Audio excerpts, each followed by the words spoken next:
Well, g'day everyone and welcome back to the channel. Alright, it is time to get going with the spring on our little vise.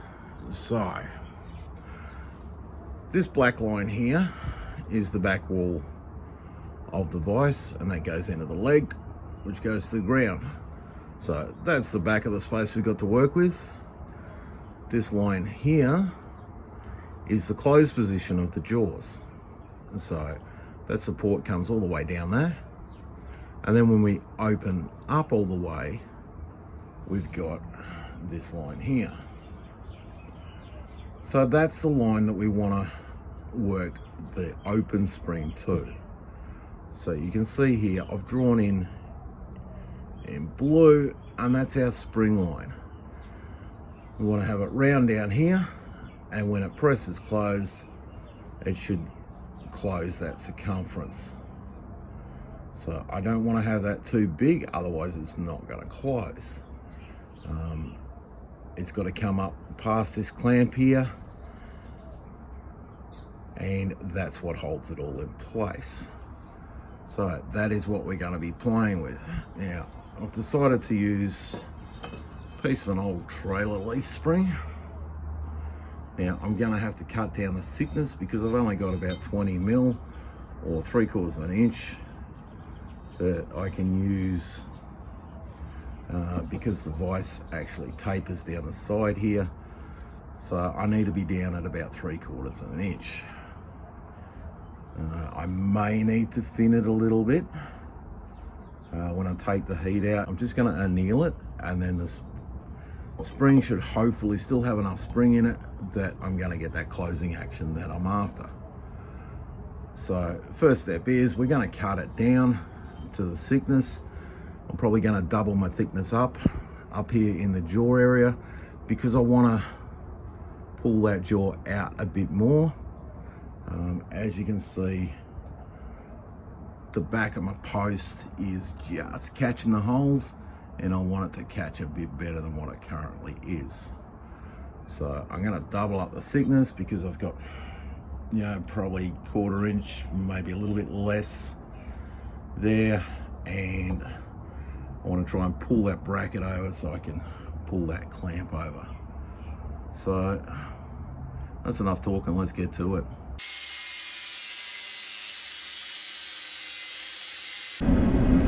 Alright, there's our cut out piece of steel. So first thing I'm going to do is get some rust off it. I'm just going to do that by heating it up to a red hot heat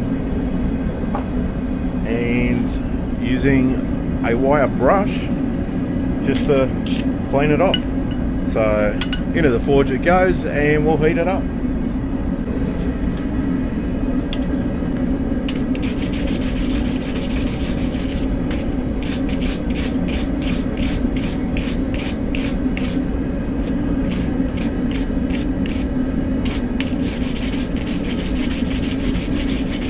And today I'm using my brand new rounding hammer. This is by Jason Eland at Eland Blacksmithing. Got it through Gamico, was on special, and I couldn't resist. A lot of blacksmiths in Australia use one of these, so I had to get one to give it a go and up the level a little bit.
So you can see we've got a nice taper on that end there now.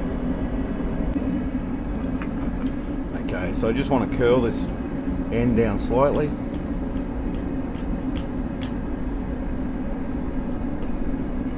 Just give it a little curve like that, and that means it's going to rub against that curve instead of rubbing against the sharp edge. So it's just going to make the vise move a little bit easier. So we'll go back in now, heat it up, and start the main bend on it. Okay, so that's about our center. Just want to come off center, just start curving it.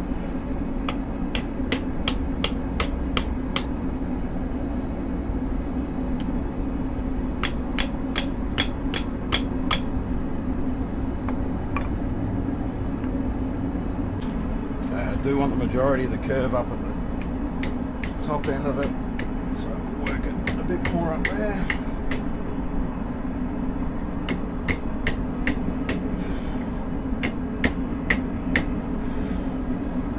It does need to be a fairly tight curve.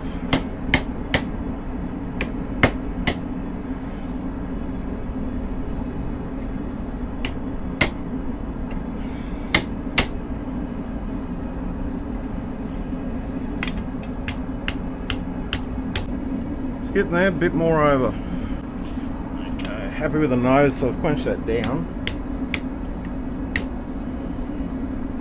Just closing it up that bit more. It's getting pretty close.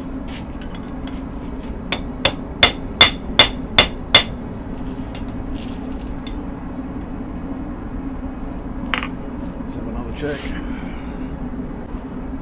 Okay, happy with where the curve is, but now I'm a little bit tight in here. So we'll just open that up a touch.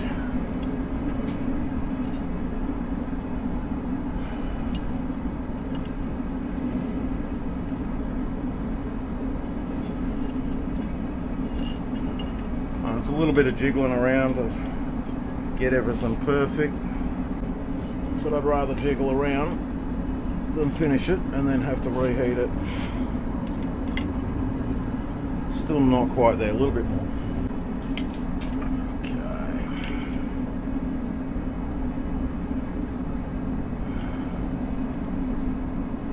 Hopefully that one will get us there. One last check. Yep, I'm very happy with that. So let's put it in, get it hot. Okay, as you can see, I brought it up to a non-magnetic temperature again, just because of all the quenches I've done along the way, and I don't want them interrupting it cooling. Now, I'll just put it hot back into the forge and turn the forge off, and that way it's going to anneal. The other way you can do it is to put in some vermiculite or some clay-based kitty litter or something like that, just so it's going to hold its heat for a long time. And it's going to slowly cool down rather than cool down quickly, and then you're going to get some springiness back into it. I don't want too much spring into it because otherwise I won't be able to use it. Alright, well let's have a look at it tomorrow once it's cooled off. Alright folks, there we are, all annealed down, given a bit of a go on the wire wheel just to clean it up a bit, just make sure I got the last of that rust, also any forge scale off it. Now it's time to see how it went.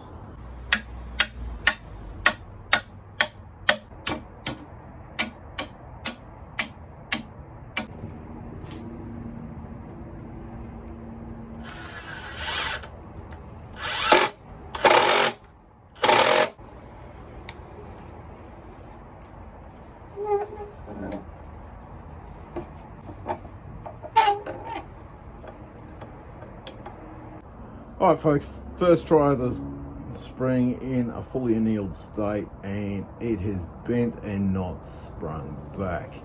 So obviously the fully annealed spring is absolutely no good. So what I'm going to do now is open it back up to the position it's supposed to be in, and then we're going to go with an oil quench. We'll oil quench it and then temper it down in the oven the same as I would for a knife, then give it a go from there. Just going to treat it like a simple carbon steel, so up the critical temperature, non-magnetic, quench it, and then into the oven. All right, let's do that, and I'll catch you guys back for the second try at it. All right, folks, here we go. Spring's hardened up, so let's have another go at this.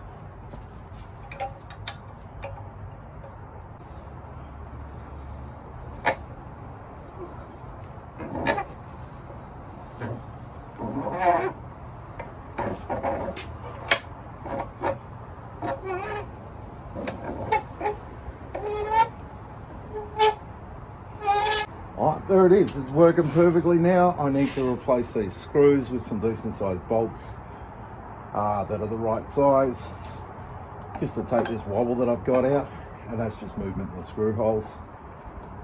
We need to clean it all up and give it a spray, but apart from that, we're almost done. New wedge for that I'm gonna have to forge out, but yeah, it's getting close, so hopefully the next one we are going to be complete and the Vise is going to be ready to rock.